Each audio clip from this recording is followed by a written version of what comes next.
پیارے بھائی السلام علیکم۔ آئیے ہم اور آپ سب مل کر سنتے ہیں سلمان فارسی کی کہانی مولانا تحسین جیلانی کی زبانی۔ آئیے ویڈیو کرتے ہیں رہا شروع۔ ہوں، اب کوئی راہب تمہیں نہیں ملے گا۔ اب جس کے پاس تمہیں جانا ہے وہ کوئی عام انسان نہیں ہے بلکہ اللہ کا نبی بن کے آئے گا جس کا نام محمد ہوگا۔ حضرت سلمان فارسی کی بھی عجب داستان ہے۔ حضرت سلمان فارسی بیان فرماتے ہیں اپنے ایمان لانے کے پہلے کا واقعہ۔ اگر دل سے سن لیں گے نا تو یقین مانیے آنسو روک نہیں پائیں گے، دل روئے گا آپ کا۔ میں نے جب یہ پڑھا تھا، میں نے جب اس کا مطالعہ کیا تو میرے بھی آنسو نکل آئے۔ یہ واقعہ حضرت سلمان فارسی بیان فرماتے ہیں اپنے ایمان لانے سے پہلے۔ کہتے جب میں مجوسی تھا، میرا باپ بہت بڑا مجوسی تھا، میرا باپ مجھے میرے گھر سے باہر نہیں نکلنے دیا کرتا تھا، اس لیے کہ کہیں یہ ایمان نہ لے آئے، یہ کہیں پھر نہ جائے اپنے دین سے۔ میرا باپ مجھے میرے گھر میں ہی رکھتا تھا اور مجھے ہر چیز مہیا کرواتا تھا جو ضرورت کی ہوتی تھی۔ اس نے میرا کام لگا دیا تھا کہ آتش کدے میں آگ جلانے کا کام میرا دے دیا تھا۔ میں آگ جلایا کرتا تھا اور کھیتوں کا کام کیا کرتا تھا، لیکن باپ میرا مجھے اپنے ساتھ ہی رکھتا تھا۔ کھیت پر جاتا تھا تو مجھے اپنے ساتھ لے جاتا تھا، آتش کدے میں جاتا تھا مجھے اپنے ساتھ لے جایا کرتا تھا۔ لیکن ایک دن کیا ہوا، ایک دن میرا باپ کسی ضروری کام سے باہر چلا گیا اور مجھ سے کہہ گیا بیٹے تم آج کھیتوں پر چلے جانا اور اپنا کام کر کے سیدھے گھر چلے آنا۔ میں گیا، اکیلا گیا کھیتوں پر۔ حضرت سلمان فارسی بیان فرماتے ہیں اکیلا گیا کھیتوں پر، باپ میرے ساتھ نہیں تھا، باپ کسی کام سے مصروف تھا۔ میں جا رہا تھا کھیتوں پر، راستے میں نے دیکھا عیسائیوں کا عبادت خانہ، عیسائیوں کو عبادت کرتے ہوئے دیکھا۔ تو میں نے عیسائیوں کو عبادت کرتے ہوئے دیکھا تو ان کی عبادت مجھے اچھی لگی۔ وہ بالکل الگ طریقے سے عبادت کر رہے تھے، جو میری عبادت ہے اور ان کی عبادت، اس میں فرق بہت تھا۔ وہ الگ طریقے سے تھی، میں اس کو دیکھتے ہی مجھے اچھا لگنے لگا، میں وہاں پر دیکھنے لگا کھڑے ہو کر۔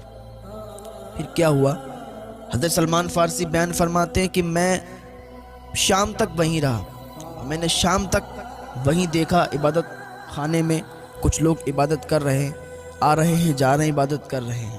ادھر ان کا باپ بھی کام نپٹا کر گھر پہ آ گیا۔ جب بیٹے کو گھر پہ نہیں پایا، گھر پر بیٹا موجود نہیں، تو انہوں نے پھر اپنے کچھ لوگوں کو ڈھونڈنے کے لیے لگا دیا کہ ہے میرا بیٹا گم ہو گیا، میرا بیٹا کہاں چلا گیا۔ ان کو بڑا تکلیف ہوئی، انہوں نے کئی لوگوں کو ڈھونڈنے پر لگا دیا۔ لیکن سلمان فارسی فرماتے ہیں کہ میں پھر واپس چلا گیا گھر پہ۔ جیسے ہی گھر پہ پہنچا، میرے باپ نے مجھے آگے بڑھ کے سینے سے لگا لیا، بیٹا تو کہاں گیا تھا؟ میں تو تجھے بہت ڈھونڈوا رہا تھا، میں تو بہت پریشان ہو گیا تھا، مجھے تکلیف ہو رہی تھی، اور تو کہاں چلا گیا تھا؟ میرا دل دھڑک رہا تھا، میں بے چین ہو رہا تھا، بیٹا مجھ سے جدا مت ہوا کر، تو گھر سے مت جایا کر، تو کوئی کام کرنے کے لیے نہیں جائے گا بیٹے۔ سلمان فارسی کہتے ہیں میں نے کہا ابا میں گیا تھا نا، راستے میں نے ایک عبادت خانہ دیکھا جو عیسائیوں کا عبادت خانہ تھا۔ اس عبادت خانے میں لوگ عبادت کر رہے تھے، عیسائی نماز پڑھ رہے تھے، وہ مجھے الگ طریقے کی نماز لگ رہی تھی، الگ طریقے کی عبادت لگ رہی تھی، مجھے بہت اچھا لگ رہا تھا۔ مجھے ایسا لگتا ہے کہ میرے دین سے بہتر ان کا دین ہے۔ اس کے باپ نے سمجھ لیا کہ لگ رہا ہے اس پر اثر پڑ گیا ہے۔ اس کا باپ کہنے لگا بیٹا مجوسیت ہی سب سے اچھا دین ہے، اور مجوسیت سے کبھی مت پھرنا، اور ان کا دین بہتر نہیں ہے۔ لیکن سلمان فارسی کہتے ہیں میں نے کہا بابا ان کا ہی دین مجھے بہتر لگا، میں نے ان کی نماز، ان کی عبادت بالکل الگ پائی، بابا مجھے مجوسی سے اچھا ان کا دین لگا۔ حضرت سلمان فارسی کو اس کے باپ نے بیڑیاں لگا دی، کہا یہ جو ہے بگڑ نہ جائے تو گھر سے باہر نہ نکل پائے، بیڑیاں ڈال دی پیر میں اور کہا سلمان اب گھر سے باہر جانے کی ضرورت نہیں ہے، تم بگڑنے لگے ہو اور مجھے ڈر ہے کہیں تم عیسائیت کو قبول نہ کر لو، عیسائیت اپنا نہ لو، عیسائیت دھرم میں نہ چلے جاؤ، اسی لیے تمہارے پیروں میں بیڑیاں ڈال رہا ہوں۔ حضرت سلمان فارسی بیان فرماتے ہیں میرے باپ نے میرے پیروں میں بیڑیاں ڈال دیں، بیڑیاں پڑ گئیں۔ لیکن میں اس عبادت خانے کے راہب سے ملا تھا، میں نے اس سے پوچھا تھا مجھے یہ بتاؤ تمہاری مین جگہ کہاں ہے؟ اس نے کہا تھا ملک شام میں۔ جب میرے باپ نے میرے پیروں میں بیڑیاں ڈالیں تو میں نے کسی ذریعے سے اس تک یہ خط پہنچایا کہ جب ملک شام کوئی قافلہ جائے تو مجھے ضرور بتانا، یا ملک شام سے کوئی قافلہ آئے تو مجھے ضرور بتانا۔ کچھ ہی دنوں میں ملک شام سے قافلہ آ گیا۔ اس نے مجھے خط پہنچایا کہ ملک شام سے قافلہ آیا ہے، وہ کچھ ہی دنوں میں جانے والا ہے، اگر جاؤ تو آ جانا۔ حضرت سلمان فارسی بیان فرماتے ہیں کہ جیسے ہی مجھے خط ملا، میں نے کسی طریقے سے اپنے پیروں کی بیڑیاں ہٹائیں اور چھپتے چھپتے وہاں سے نکلا، اپنے باپ کی قید سے باہر نکلا اور اس قافلے میں شریک ہو گیا۔ اس قافلے کے ساتھ چلتا رہا، ملک شام پہنچ گیا۔ جب ملک شام پہنچا تو وہاں ایک عبادت خانے میں پہنچا، ایک جگہ پہنچا، وہاں کے لوگوں سے میں نے پوچھا کہ یہاں سب سے بڑا راہب کون ہے، سب سے بڑا عیسائیت کو ماننے والا اور اس پر عمل کر کے چلنے والا کون ہے؟ تو لوگوں نے بتایا فلاں راہب ہے، فلاں جگہ چلے جائے۔ میں اس جگہ کو تلاش کرتے کرتے اس جگہ پہنچا، واقعی جیسا لوگوں نے اس کے تعلق سے بتایا تھا وہ راہب ویسا ہی تھا۔ میں اس کی بارگاہ میں پہنچا، میں نے کہا مجھے عیسائیت قبول کرنا ہے اور مجھے اپنے دین کے بارے میں بتاؤ، میں آپ کے پاس رہنا چاہتا ہوں، آپ کی خدمت کرنا چاہتا ہوں، مجھے اپنے دین کے بارے میں آپ بتاتے رہنا، میں آپ کی خدمت میں لگا رہوں گا۔ راہب نے کہا اچھی بات ہے، تم یہاں رہو اور خدمت کرو، اور میں تمہیں عیسائیت کے بارے میں بتاتا رہوں گا، میں تمہیں نصرانیت کے بارے میں بتاتا رہوں گا۔ حضرت سلمان فارسی بیان فرماتے ہیں کہ میں وہاں رہنے لگا، لیکن وہ راہب پھر مجھے اچھا نہیں لگا، اس لیے وہ لوگوں سے مال اکٹھا کر لیتا تھا، جو صدقہ وغیرہ خیرات آتی تھی وہ اکٹھا کر لیتا تھا، بجائے غریبوں میں تقسیم کرنے کے وہ اپنا مال جمع کرتا تھا، وہ الگ چھپا کے رکھ دیا کرتا تھا، غریبوں کے حق کو ان تک نہیں پہنچاتا تھا، غریبوں میں تقسیم نہیں کیا کرتا تھا، تو اسی وجہ سے وہ مجھے اچھا نہیں لگتا تھا۔ لوگ اسے بہت بڑا سمجھتے تھے، لوگوں کو اس کی حقیقت نہیں معلوم تھی۔